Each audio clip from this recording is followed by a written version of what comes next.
सवाल उठ रहे हैं, आखिर क्या कुछ अपडेट है और कब तक उम्मीद लगाई जा सकती है इनकी गिरफ्तारी को लेकर? देखिए, भविष्य के बारे में कोई कमेंट करना मुश्किल है। कब तक गिरफ्तारी होगी, पूरे प्रयास किए जा रहे हैं, बहुत जल्दी इनकी गिरफ्तारी होगी, ऐसी इस रूप से मैं आश्वस्त हूँ।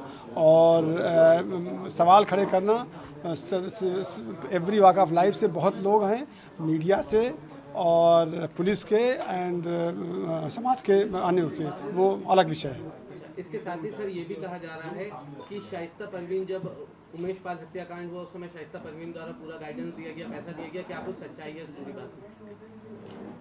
शाइस्ता परवीन इस पूरे घटनाक्रम के षड्यंत्र में पूरी तरीके से शामिल थी।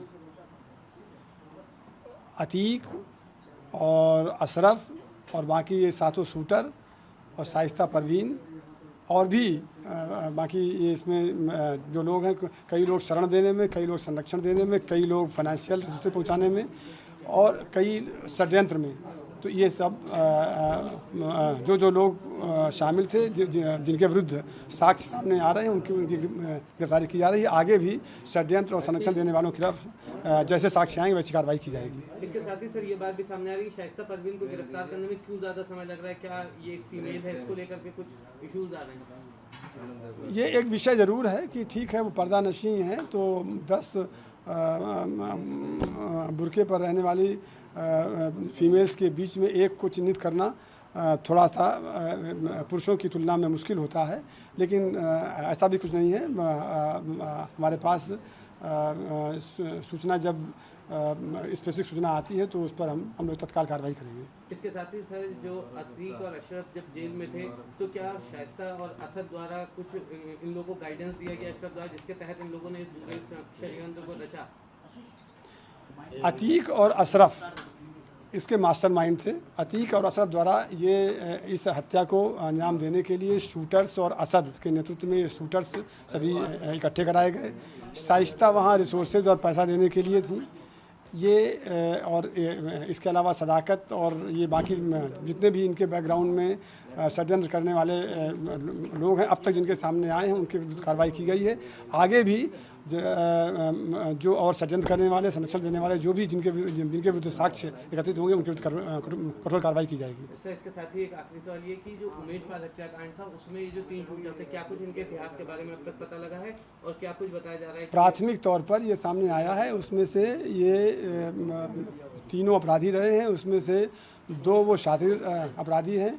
और उन लोगों ने ये बताया है कि वो बड़े अपराधी, बड़े माफिया डॉन बनना चाह रहे थे और ये लॉरेंस और ये बाकी जो अन्य माफिया हैं जो बड़ी वसूली कर रहे हैं, उनसे प्रभावित थे, उनसे मोटिवेटेड थे और वही अपना भविष्य बनाने के उसमें वही उनके रोल मॉडल थे। ये एक हत्या को अंजाम देकर के, चूँकि इस घटना को नेशनल लेवल पर प्रचारित किया गया, तो उनको लगा कि हम अगर इनकी हत्या कर देंगे तो हम भी बड़े अपराधी हो जाएंगे और हमारे पास भी बड़ी वसूली आने देगी। ऐसा उनका अभी प्रारंभिक तौर पर कहना है। इसको हम लोग वेरीफाई कर रहे हैं। जैसे ये रिमांड पर लेकर के हम उनसे छानबीन करेंगे और जैसे ये सामने आते हैं और जो चीज़ सामने आएगी फिर हम आपसे शेयर करेंगे। कॉन्ट्रैक्ट किलिंग हो सकती है या इनके पीछे कौन है या यही अपने आप में स्वयंभू हैं, इन सब चीज़ों पर हमारे जो रिमांड पे लाने के पश्चात से हमारी ये SIT की टीम्स लगी हुई है, प्रयाग पुलिस लगी हुई है और हम लोग लगे हैं। सब इसमें जो चीज़ जैसी विषम चीज़ें आएंगी वैसे हम आप शेयर करेंगे।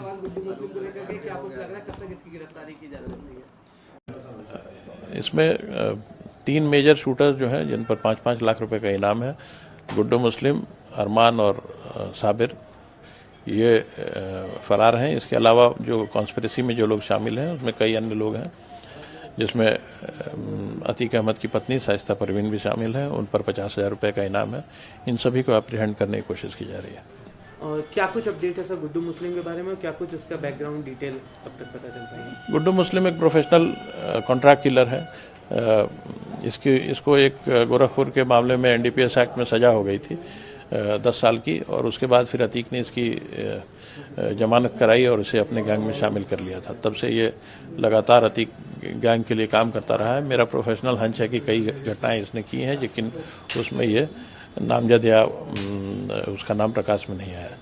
इसके साथ ही सर साबिर और अरमान जो हैं इन लोगों के बारे में क्या कुछ अपडेट सभी पर काम चल रहा है, सफलता मिलने पर अवगत कराया जाएगा। इनके बारे में भी आपने जिक्र किया था कि इनकी कुछ डिटेल सोशल मीडिया पर भी पड़ी है, यूट्यूब पर भी पड़ी है, क्या कुछ डिटेल है, क्या है उसमें? साबिर के बहुत सारे वीडियोस हैं सोशल मीडिया पे और उसमें वो शाइस्ता परवीन का ड्राइवर का रोल निभाता नज़र आ रहा है और इस ग्रुप के साथ रहते हुए, जो पूरा आपराधिक ग्रुप है उसके साथ रहते हुए भी ये भी क्राइम वर्ल्ड में एंटर कर गया और इसने भी इस शूट आउट में जिसमें उमेश पाल जी की हत्या हुई और साथ में उनके 2 चलने वाले सिक्योरिटी पर्सनल पुलिस के दिए हुए उनकी हत्या हुई, उसमें इसने बहुत ही एक्टिव रोल निभाया जो सीसीटीवी फुटेज में बहुत अपरेंट है। सर शाइस्ता परवीन को पकड़ने में क्या कुछ कठिनाई आ रही, क्या एक फीमेल होने का कुछ ना कुछ फायदा मिल रहा है उसे? कठिनाइयाँ कोई नहीं, उन पर 50,000 का इनाम है और उम्मीद है कि जल्द गिरफ्तार कर ली जाएगी। हम बताया जा रहा है कि वो परमानेंट नकाब में रहते हैं जिसका उसे फायदा मिल रहा है। ये सब फायदे मिल सकते हैं लेकिन पुलिस से बचाने के लिए सफिशिएंट नहीं है।